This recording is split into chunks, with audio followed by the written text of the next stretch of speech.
Welcome to Mysteries to Die For. I am TG Wolff, and I'm here with Jack, my piano player and producer. This is a podcast where we combine storytelling with original music to put you at the heart of murder, mystery, and mayhem. Some episodes will be my own. Others will be classics that help shape the mystery genre we know today. These are arrangements, which means instead of word-for-word readings, you get a performance meant to be heard. Jack and I perform these live, front to back, no breaks, no fakes, no retakes. This is Season 1. This season comes from my book, Widow's Run, which was published in 2019 by Down and Out Books. If you love clever, sharp-edged mysteries and thrillers, check out Down and Out on the web. This episode builds from previous. You have to listen in order for the story to make sense. Start with the episode called What a Lovely Corpse You Have and catch up to us from there. We'll be here for you. We've listed a cast of characters in the show notes to help keep track of the players. To recap, our hero, Diamond, has faked her death, burying the suburban professional she was to resurrect her CIA cover. Why? She needs to do what the police won't, investigate her husband's death. Diamond has run out of suspects. Someone paid Hugo Franzetti to poison Gabrielle's drink, then kill him. Someone tried to kidnap Gabrielle's successor, Dr. Julie Liu. It wasn't Buford Winston. Sam Irish complicated matters by putting out a recovery order for Diamond, a dead woman. In our last episode, she drops in on Irish, collecting the bounty for herself. But this is no class reunion. A drink at the bar has Diamond and Irish diving for cover. The high-speed chase ends with the Saturn Ion crossways with the railroad tracks, and Diamond and Irish asking the questions. This story is about keeping your eye on the ball. This is episode 13, Bad Cop, Badder Cop.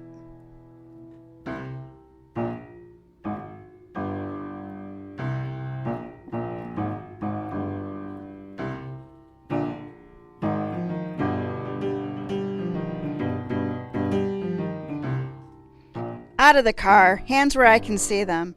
I channeled authoritative badass as I gave orders. Out, you fuckheads! Give me a reason to end this now. Irish circled the car, shouting in an American accent better than mine. The fuckheads were inside, white, male, and young. Both shook their heads like Hulk had gone to work on the few brains they had. You shoot him, Dagger. You gotta do the paperwork. My weapon was trained on the driver's head as I searched for their piece. It wasn't in the driver's hands. Those were wrapped anaconda style around the steering wheel.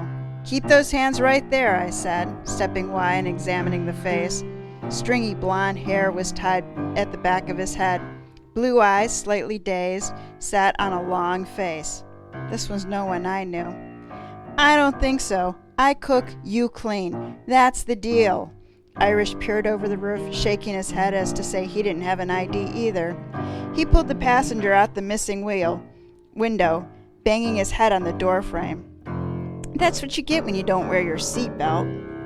I swung my door open and introduced Ponytail to my friend Pavement. I squatted down beside as I squirmed. A shame those airbags didn't deploy with a pretty face like yours. Irish's fuckhead swore in ascending tones as he was relocated to the back of the car. Mine couldn't tell up from down, literally. After much prodding, he finally made it to his feet, where the genius decided to make a break for it, and rammed his head right into the tire. Knocked himself out cold. I blinked rapidly because I couldn't laugh. Thanks, Karma. I owe you one. Irish paced in front of the fuckhead, 10 years older and 50 pounds heavier than the kid in front of him. Fuckhead was smart enough to keep his gaze on the ground. This was my mistake. Sorry, man. Real sorry. I leaned against the car, ready to follow Irish's lead. I'm not feeling it. You, Dagger? Oh, I'm feeling it, Cookie. I'm feeling it. He grabbed the fuckhead by the throat and shoved the barrel in his mouth. I'm feeling it. You feel it? Fuckhead's screams competed with Irish's shouts for airtime. Shut up, now! I'm asking you one time, who is your mark and who is paying you? Fuckhead gagged on the barrel. Pull back, Dagger. I walked into Fuckhead's field of vision. You're going to tell us what we want to know, aren't you? His hands were up now, his eyes closed, his head nodding. A pool of piss spread beneath him. Irish withdrew the barrel slowly. Target was a blonde bitch. I got a cell number and an address for that bar. His gaze flickered to me. You aren't blonde. Wasn't worth a response. Who's paying you? I asked. I don't know. Irish stepped forward. They all say that. The first time. I swear I don't. Fuckhead practically rolled under the car. I needed the cash, so I called the connection. 2 days ago, I got a message from someone with some fucked up name paying 10 G's for a drive-by. Today, I got a message to be ready, and then the deets came. A deadly quiet fell. Irish paced away and then turned. How stupid do you think I am? He stalked back to the fuckhead. It's the truth, I swear. I swear on my sister's life. His voice was getting hoarse, his face colorless except for the blooming welt left by the dashboard. Desperate blue eyes clung to me. Tell him it's the truth. What's the name? Chrissy something. It was long, I don't know, but it was long. It's in my phone. He went for his back pocket. Irish dragged him from under the vehicle, putting him on his face, arm twisted back to the point of braking. Fuckhead's voice broke, edging on hysterical. It's in there! Check for yourself! He didn't have a password on the phone, but he did have 5 texting apps. The seconds it took to find the right one probably felt like hours, with your face doing an impression of a waffle on a gritty pavement. Chrysanthemum, I said. Like the flower? Irish removed his weight from Fuckhead's back. Wanted the woman dead? Why?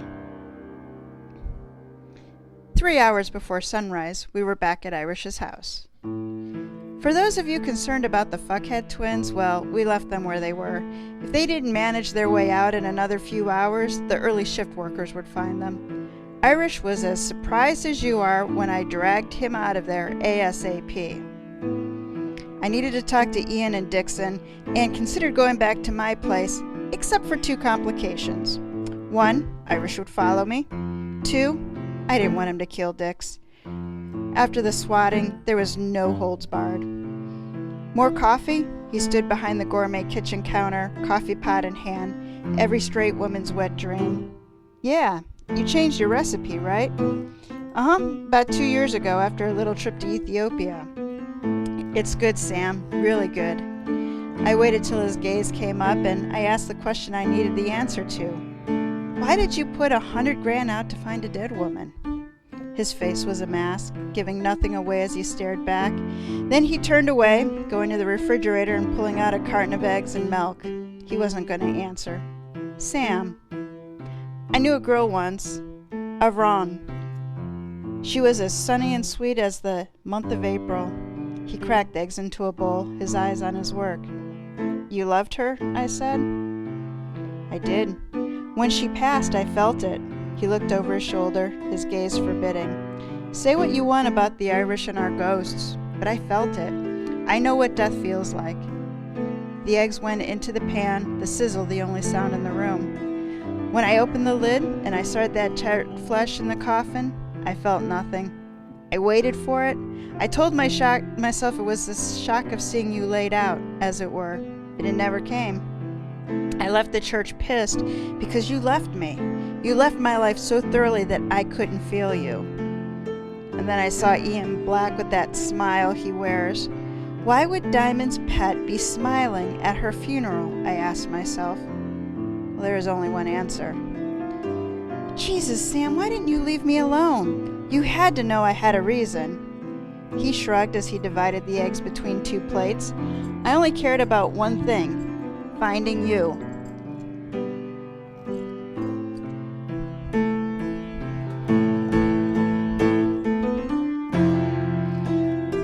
For a man who claims to be logical, that's fucked up.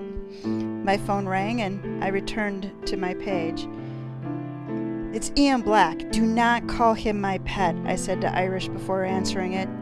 Ian, I have you on speaker. Irish is here. Morning, Ian. Long time no see, Irish said.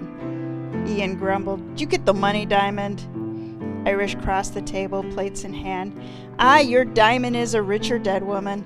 He refilled my coffee from the pot on the table, no regret discernible on his face. "Tell me some good news, Ian." Well, Carlo found the driver. It's none other than Valentina's older brother, Franco. Carlo found him in a seminary and pressed him. Franco said he raced down the street when Hugo shouldered a man into the path of the car. Franco fled to Hugo's flat, hiding the car. He fought with Valentina, walking out when she demanded to know what he had done. Franco decided to turn himself in. He waited for Hugo to tell him what he was going to do. We both know why Hugo never showed. Damn it, another shot from my blind side. Valentina's brother? Franco asked Carlo to pass on a message to you, the widow.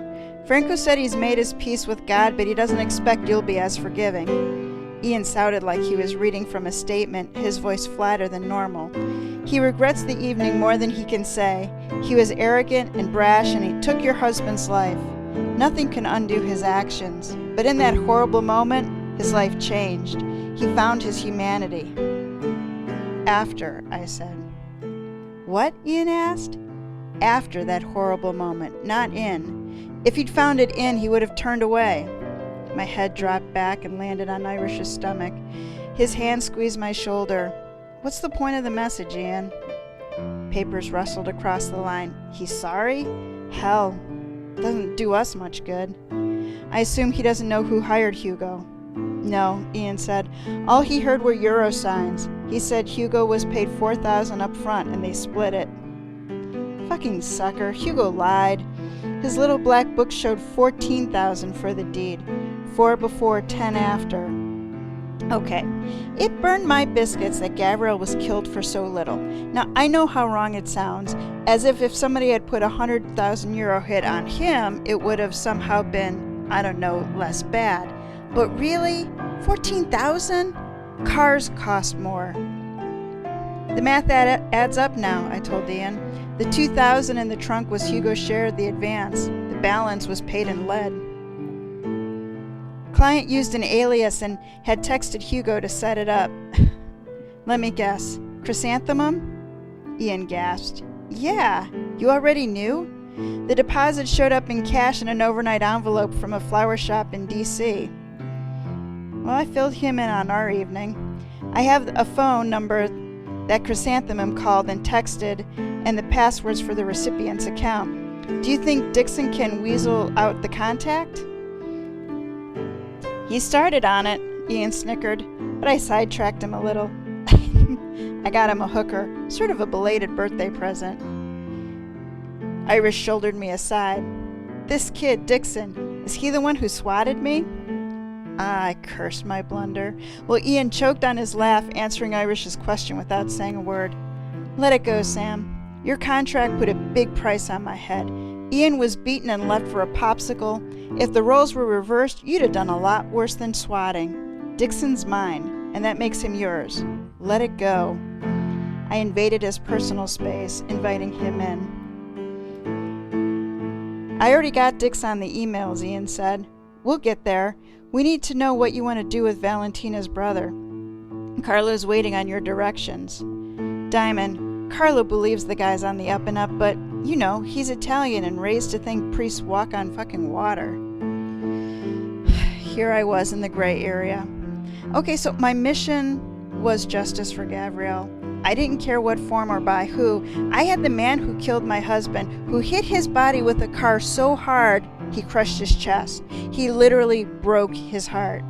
I had the man, and he was becoming a priest. Could I forgive him?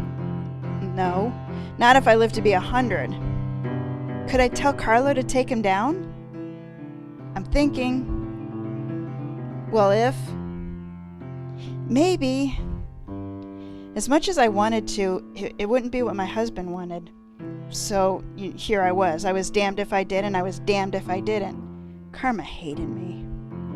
Tell Franco to feed the starving. Gabrielle would want people cared for first. Franco has to pick up the baton he knocked out of Gabrielle's hand, I said.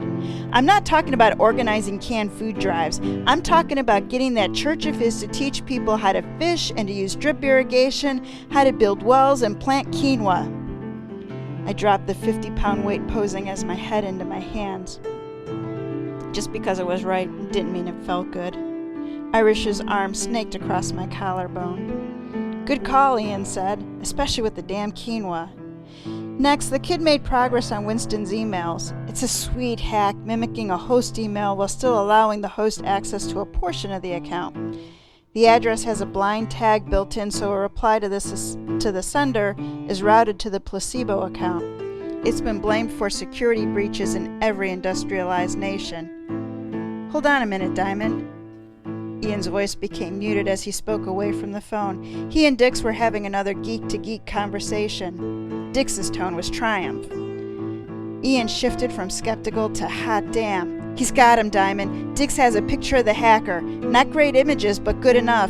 He's texting them to you now. My phone chimed, confirming the download. With the swipe of my thumb, the grainy image of my husband's killer filled the screen. A telephoto lens had been used to capture a hooded figure at a computer. 5 images, taken in rapid succession, as the target turned.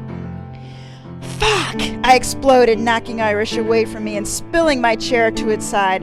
The back of the chair was in my hands. The legs cut through the air as I whipped it from my shoulder, smashing them across the table, and then the floor, over and over until splinters flew like missiles in all directions. Spinning like a shot putter, whatever I could wrap my hands around was launched across the open space. Fucking psycho bitch from hell! The vicious words stripped my throat raw, so I shouted louder. An arm came around me. I caught it and threw it too. Ian's tinny voice rode atop the racket. Irish, what the fuck are you doing? Irish rolled me with the toss, landing on the balls of his feet, hands at the ready. Me? She's the one on the rampage. Obliteration. Annihilation. The gates of hell burst open and I was the demon birthed. Brooks flew. Glass crashed, furniture rolled, anything not nailed down got thrown, anything nailed down got the crap beat out of it. Nothing escaped my fury. The room spun, flying by until a coarse carpet was scraping the skin from my face. Stay down, Diamond. For fuck's sake, just stay down. Irish's knee was in my back, his heavy ass keeping me where I was. Never! I used my head, my feet, elbows, and teeth. The man was a human octopus countering every move until I could do nothing more than scream my outrage. Irish shouted over me, Who the hell's in the picture, Ian? I'm gonna rip them apart myself. Chrysanthemum, that's all I have, Irish. Julie Lou. It's Julie fucking Lou, Gabrielle's assistant. I fought until my arms ached. Breathing like a thoroughbred after a sprint, I stopped fighting. Rational thought pushed front and center, leashing the last of the unbridled energy. Breaking Irish, turning his house into kindling, that would only piss me off more. I needed to think. I needed a plan, just like Irish preached. And then, only then would I act. You can get off me, Irish. I'm not going to hurt you. He snorted as his weight lifted off. He offered me a hand and he pulled me to my feet. The upscale living dining space had been remodeled by a Tasmanian devil. Tornadoes did less damage. Crap. When I stood face to face with Irish, I said, I'll replace it all. Sorry I didn't get it to you faster, Diamond. Dixon's young voice was heavy with disapproval. It's not on you, Dix. It's on me. I didn't go there. Not after the near miss on her. Why would she plan such an elaborate ruse to throw suspicion? I wasn't onto her. Irish cleared his throat. They weren't after her. The wheels turned. Then they were after... I led with my left. He pulled back. My knuckles burned from the brush with his morning beard. He grabbed my wrist, turning me until he had my back pinned to his chest. You ass! Fuck your furniture. I'm not replacing a stick of it. How am I supposed to solve this when you're throwing red herrings in my lap? He leaned back, lifting me so my feet kicked uselessly in the air. If I knew what you were up to, I could have spent my money helping you. My elbow connected with his ribs, and he spun away from my body. Going in low, I swept his feet out from under him. Don't you dare make this sound like it's my fault. I killed myself for a reason. He leapt over me. You should have contacted me. I thrust my hand up, disrupting his graceful landing. I had a job to do. I didn't even know you were in the country. He rolled and came to his feet again, facing me. Coming at me, he moved through a sequence of blows readily defended. He wasn't trying to hurt me, and I'd stopped trying to hurt him. He tied me up, arms over my head, face to face. It didn't matter where I was. He snapped into the scant inch between us. For something this important to you, you should have called me. You called Black.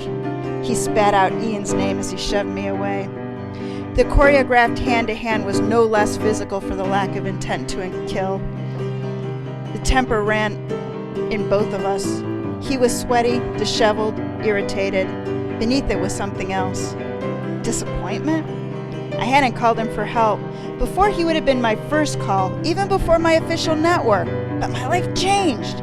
In accepting Gabriel's world, I walked away from the one Irish lived in, closing the door and throwing away the key. I never intended to come back to this underbelly where there were no good guys. Yet here I was, and I needed help. I'm calling you now, Irish. I'm taking her down. Help me. A cocky smile grew on the devil's face.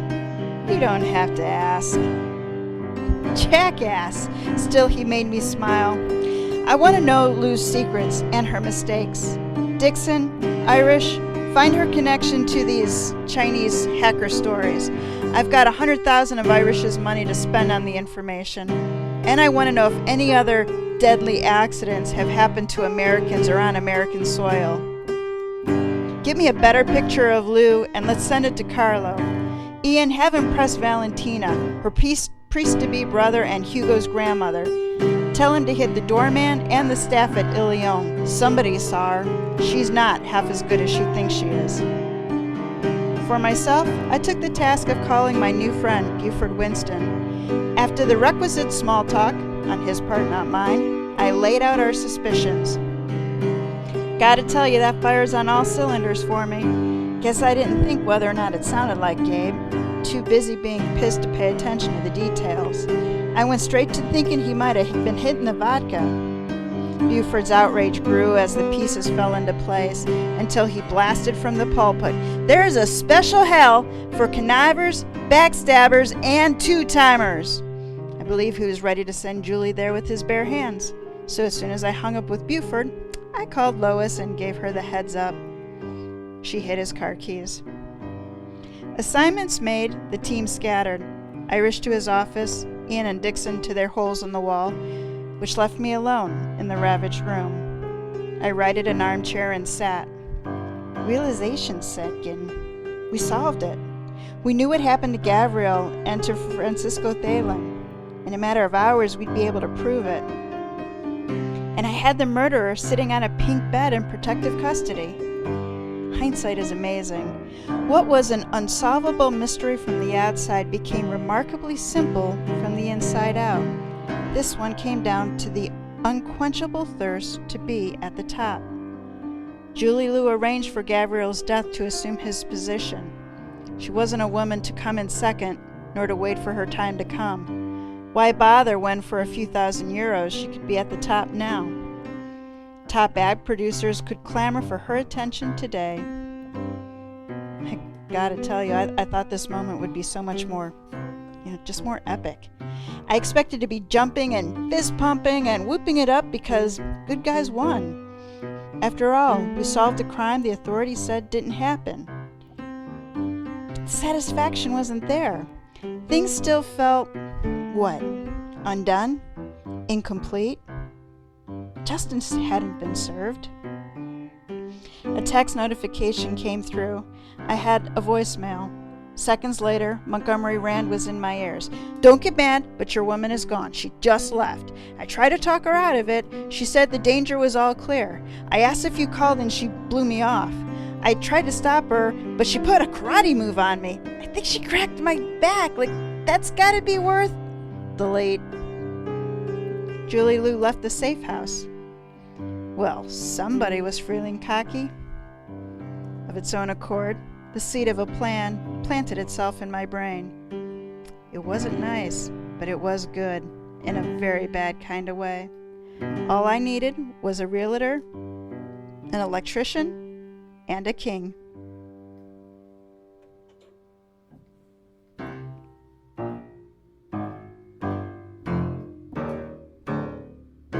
That's the wrong bass line.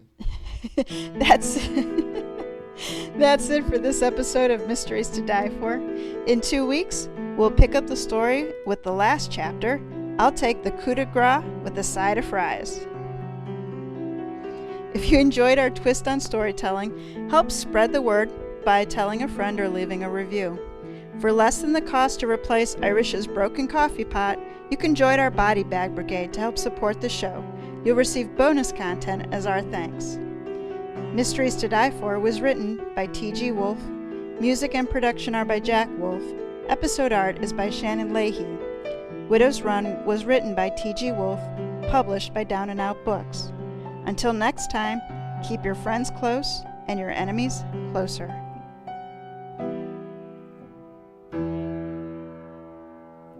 Nice job, Jack.